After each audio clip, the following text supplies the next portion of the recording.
మీ ఇంట్లో మొదటి కోటీశ్వరుడు మీరే అవ్వాలనుకుంటున్నారా? ఈ ఫైనాన్షియల్ వెబినార్ లో ఇప్పుడే జాయిన్ అవ్వండి. హాయ్ హలో నమస్తే వెల్కమ్ బ్యాక్ టు సుమన్. ప్రస్తుతం మనతో పాటు ఉన్నారు ఫ్యామిలీ కౌన్సిలర్ రజనీ రమ గారు. నమస్తే మ్యామ్. నమస్తే నవీన.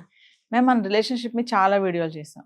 ఈరోజు నాకు ప్రశ్న ఏంటంటే, భార్య కానీ భర్త కానీ రిలేషన్షిప్ అనేది లాంగ్ లాస్టింగ్లో ఉండాలి అంటే ఆపోజిట్ వ్యక్తి నుంచి కాంట్రిబ్యూషన్ అనేది ఎలా ఉండాలి? అది భర్తే కానీ భార్యే కానీ ఉండాలంటే ఎట్లాంటి ఇద్దరి అండర్స్టాండింగ్ కానీ ఇవన్నీ ఒక్కసారి మేడం. అది ఏం లేదు, నమ్మక విశ్వాసాలు అంతే. ఉమ్. అవతల వ్యక్తే సహకరించాలని ఏం లేదు, ఇక్కడ ఇద్దరూ సహకరించాలి. సహకరించాలంటే అండర్స్టాండింగ్ ఉండాలి. అండర్స్టాండింగ్ ఉండాలంటే కోఆపరేషన్ ఉండాలి. కోఆపరేషన్ ఉండాలంటే కోఆర్డినేషన్ ఇవి అన్నీ కావాలి. ఒక వంట టేస్ట్గా ఉండాలంటే అన్ని సమపాళ్ళల్లో ఉండాలి కదా. ఇంకొకటి ఏంటంటే, ఒకళ్ళ మీద ఒకళ్ళకి ఉన్న ఇష్టాన్ని పెంచుకుంటూ వెళ్ళాలి.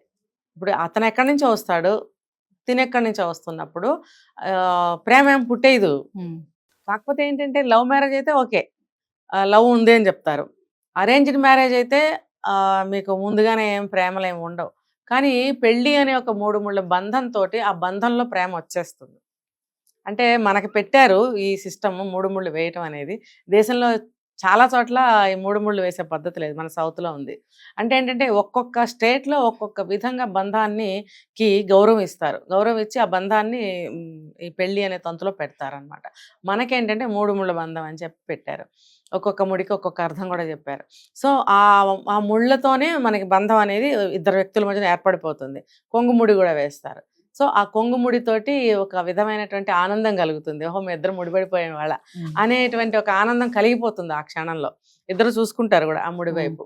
కాబట్టి ఆ బంధం పెళ్లితో వస్తుంది. ఆ బంధాన్ని పెంచుకోవాలంటే ప్రేమను పుట్టించుకోవాలి. పుట్టించుకోవాలంటే ఒక విత్తనం పెట్టాలి. ప్రేమ అనే విత్తనాన్ని పెట్టి అది పెంచుకుంటూ వెళ్ళాలి ఇద్దరు. భార్య ప్రేమించిందా, భర్తే ప్రేమించాడంటే దెబ్బతింటారు. నేనెందుకు ప్రేమించాలి అని ఏ ఒక్కళ్ళు అనుకున్నా అది ప్రేమ కానే కాదు. వన్ సైడ్ ఉందనుకోండి, ఏదైనా సర్వీస్ కానీ, ప్రేమ కానీ, ఒక త్యాగం కానీ ఏది తీసుకున్నా కూడా అది నడవదు. అది ఎవరికి వాళ్ళకే ఆత్మార్పణలాగా అయిపోతుంది అనమాట.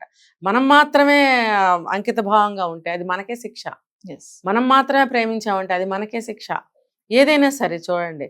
కాబట్టి ఇద్దరిలోనూ ఉండాలి. ఒకళ్ళలో ఉంది, ఒకళ్ళలో లేదు. లేకపోతే ఒకళ్ళలో కొంచెం ఉంది, ఇంకొకళ్ళ ఎక్కువ ఉంది అనుకోండి. ఆ కొంచెం ఉన్న వాళ్ళల్లో ఎక్కువ ఉన్న వాళ్ళు పెంచే ప్రయత్నం చేయాలి. అంటే తెలియని వాళ్ళకి నేర్పాలి అంటారు చూసారా, ఆ నేర్పే ప్రయత్నం చేయాలి. అంటే మన నోటితో చెప్తే జరగదండి. ఎందుకంటే ఇది చాలా మందికి అనుభవాలు ఉండే ఉంటాయి. నోటితో చెప్తే ఎవరు వినరు, ఎక్కదు. చేతల ద్వారానే చేయాలి. చేతలు అంటే ఏంటి? వాళ్ళకి ఇష్టం ఉన్న పనిని మనం చేయటము, వాళ్ళ ఇష్టాన్ని మనం గౌరవించటము, వాళ్ళు ఏదన్నా మైనస్లు ఉంటాయి వాళ్ళలో, వాటిని కూడా యాక్సెప్ట్ చేయగలగటం. ఒక ఆ వ్యక్తిని కానీ, ఆ వ్యక్తి విషయాలని కానీ, ఆ వ్యక్తి ఇష్టాలని కానీ మనం కూడా గౌరవించాలి అనేది వాళ్ళకి మనం చేతల ద్వారా చూపిస్తే వాళ్ళు ఆకర్షితులు అవుతారు, మన వైపు అట్రాక్ట్ అవుతారు. అరే, నన్ను ఇంత బాగా తిని రెస్పెక్ట్ చేస్తుంది, ఇంత బాగా గుర్తిస్తుంది. అంటే అబ్బాయి అవ్వచ్చు, భర్త గుర్తిస్తున్నాడు అని భార్య అనుకోవచ్చు. అలా అనుకున్నప్పుడు మనసు మెత్తబడుతుంది. మెత్తబడటం కాదు, మనసు ఇష్టానికి లోనవుతుంది ఫస్ట్. తర్వాత అదేంటంటే అటువైపు దృష్టి పెట్టడం మొదలు పెడతారు. తర్వాత ఇష్టం ఏర్పడుతుంది. ఇష్టం ఏర్పడిన తర్వాత కొంతకాలం జరుగుతూ ఉంటుంది. ఒక్క రోజులో జరిగేది మాయమంత్రం కాదు ఇది. కాలం గడవాలి. ఈ గడిచే లోపల ఒక బిడ్డ పుట్టచ్చు, ఇద్దరు బిడ్డలు పుట్టచ్చు. మా మధ్య ప్రేమ లేదు, ఈ పిల్లలు ఎందుకు అని బాధపడతారు చాలామంది. ఆ ప్రేమ పొందాలి అనే ప్రాసెస్లో జరిగేవి ఇవన్నీ కూడా. ఇవన్నీ జరగనివ్వండి. ఇవన్నీ జరగనిస్తూ మీ ప్రయత్నాలు మీరు చేయండి. ఇది తప్పదు కదా. పెళ్ళి అంటే ఇద్దరమే కాదు, ఓన్లీ సెక్సే కాదు, పిల్లలు కూడా పుడతారు. ఇది జీవిత చక్రం అంటారు, లైఫ్ సైకిల్లో ఇవన్నీ కూడా కామన్. కాబట్టి అవన్నీ కూడా న్యాచురల్ అనుకుంటూ వెళ్ళాలి.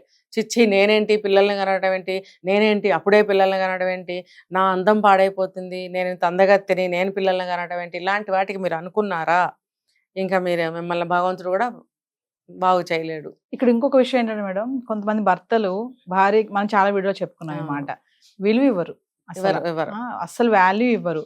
మరి అలాంటి వాళ్ళతో లాంగ్ రిలేషన్షిప్ మెయింటైన్ చేయడం కష్టమే కదా మేడం. అంతే చెప్తున్నా, ఎక్కడైతే విలువివ్వరో మనం వాళ్ళ విషయాలన్నిటికీ కూడా విలువిస్తూ వెళ్తుంటే గుర్తిస్తారండి కొంతకాలానికి. వెంటనే జరుగుతుందని నేను చెప్పను, సినిమా కాదు. టైం పట్టచ్చు, 10 ఏళ్ళు పట్టచ్చు, 15 ఏళ్ళు పట్టచ్చు, లేకపోతే ఒక్కొక్కరికి 30 ఏళ్ళు పట్టచ్చు. కానీ 30 ఏళ్ళు నేను ఎందుకు వెయిట్ చేయాలి అనుకుంటే మన బ్రతుకు పాడు చేసుకున్న వాళ్ళమే అవుతాం. ఇప్పుడు మనం ఈ వ్యక్తిని కాదనుకుని విడాకులు తీసుకుని వెళ్ళిపోతాం అనుకునేది నెక్స్ట్ స్టెప్ అదే కదా. చిచి ఈ మనిషితో నాకు కుదరట్లేదు, వదిలేసి వెళ్ళిపోవాలి ప్రతి ఆడమ్మాయి అనుకుంటుంది.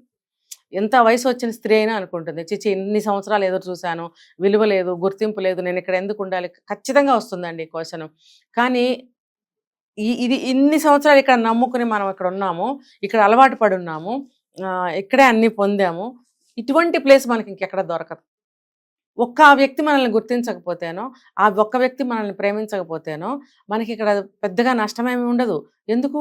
ఇన్ని సంవత్సరాల జీవితానికి అలవాటు పడిపోయాము. దీనికే అలవాటు పడతాం ముందు ముందు కూడా. దీన్ని వదిలి మనం ఎక్కడ ఉండలేము. అలా ఆ వ్యక్తిని కూడా వదిలిపెట్టి ఇంకో వ్యక్తితో కూడా ఉండలేము. వెళ్ళిపోతే వెళ్ళిపోవచ్చు, కానీ ఉండలేరు. ఇది గ్యారంటీ. వాళ్ళతో కూడా వాళ్ళు ఉండలేరు. ఉన్నా సరే వాళ్ళకి ఒక సంతోషమో ఆత్మతృప్తి అనేది కలగదు. ఎందుకంటే ఇన్ని సంవత్సరాలు ఒక వ్యక్తితో మనము అన్నీ అనుభవించాము, ఒక స్వతంత్రం అనేది ఇక్కడే ఉంది. కొత్త వ్యక్తితో మళ్ళీ మీరు ఒక 25 ఏళ్ళు 30 ఏళ్ళు ఉండాలి. అంతకాలం మీకు ఉందా వయసు? ఉంటే మరి చూసుకోవచ్చు. ఆ నమ్మకం ఉంటే ఆ వ్యక్తితో కొనసాగించవచ్చు కూడా. అయితే ఎప్పుడైతే విలువిస్తామో ఆ విలువ తిరిగి మనకు వస్తుంది.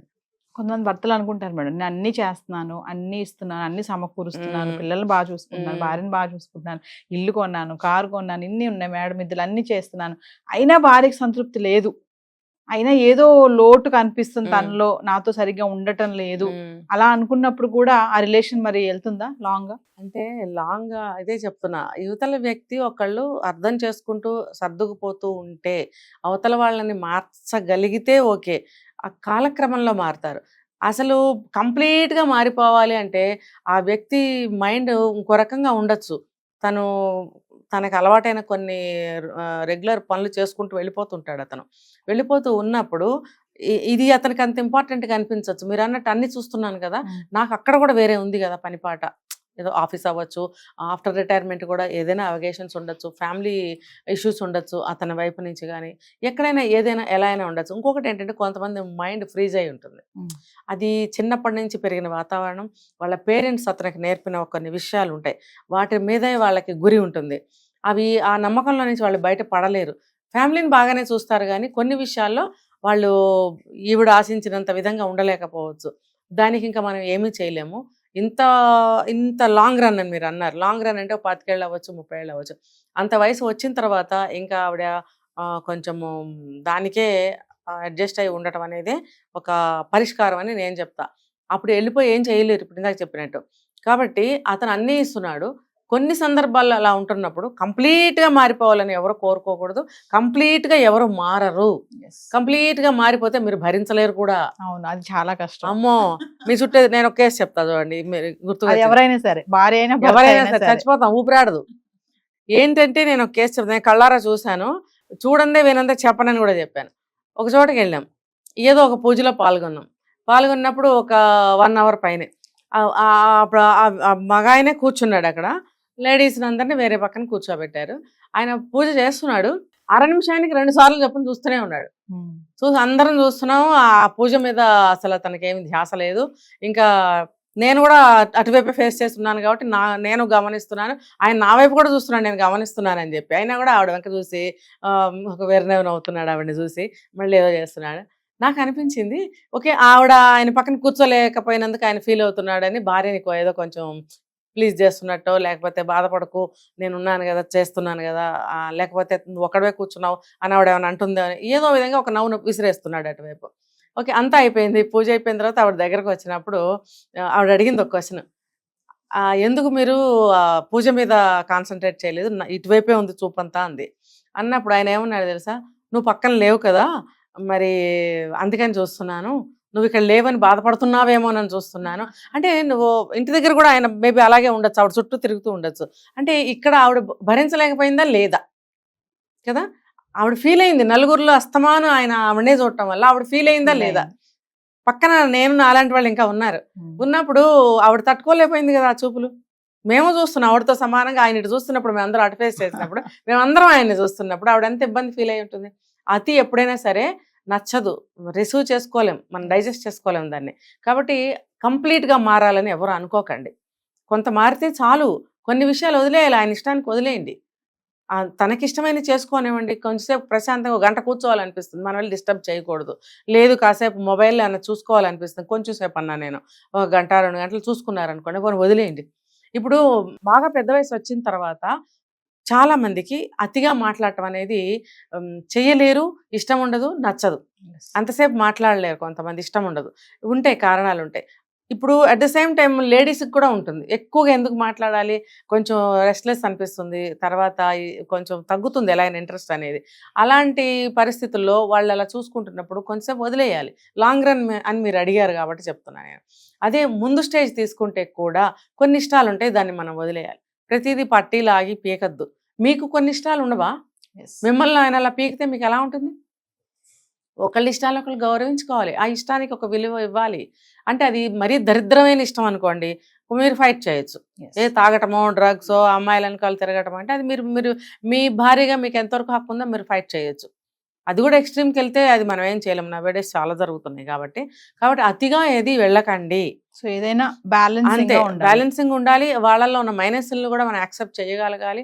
వాళ్ళ ఇష్టాలకి కొంచెం గౌరవించాలి, విలువ ఇవ్వాలి. ప్లస్లు మైనస్లు కూడా చూసుకుంటూ వెళ్ళాలి. లాంగ్ రిలేషన్షిప్ అనేది మెయింటైన్ చేయొచ్చు. ఇంకొకటి ఏంటంటే నేను మెయిన్ చెప్పదలుచుకున్నది, అతను అలా ఉన్నా కూడా మనకి ఏ లోటు చేయట్లేదు. మనకి ఏదన్నా కావాలన్నప్పుడు మనకి టైం ఇస్తున్నాడా లేదా అని చూసుకోవాలి. అస్సలు 24 hours తన వ్యాపకంలో, తన లైఫ్లో, తన ప్రపంచంలో ఉంటున్నప్పుడు మనకి బాధ అనేది మిగులుతుంది. ఫస్ట్ డే అవనివ్వండి, 30 ఏళ్ళ తర్వాత అవనివ్వండి, అదే కంటిన్యూ అయితే కూడా బాధ మిగులుతూనే ఉంటుంది. అయినా కూడా మనం 30 ఏళ్ళు నడిచి ఇక్కడ వరకు వచ్చాం కాబట్టి ఆ మనిషిని పట్టించుకోవాల్సిన అవసరం లేదు. ఇంకా నీకు అలవాటైపోయింది. ఇది నీకు అలవాటైంది, అది అతనికి అలవాటైంది. ఇంకా మీరు గట్టిగా ఏమీ సాధించగలిగింది ఏమి ఉండదు అక్కడ. కాంప్రమైజ్ అయిపోతారు, ఇంకా అప్పటికి అయిపోతారు. సో కొంతవరకు అది కూడా బెటరే కదా. ఇంకా అన్ని సంవత్సరాలు అయిన తర్వాత గొడవలు పడి బయటకు వెళ్ళిపోయి ఆయన ఏం చేయలేడు, నువ్వు ఏం చేయలేవు.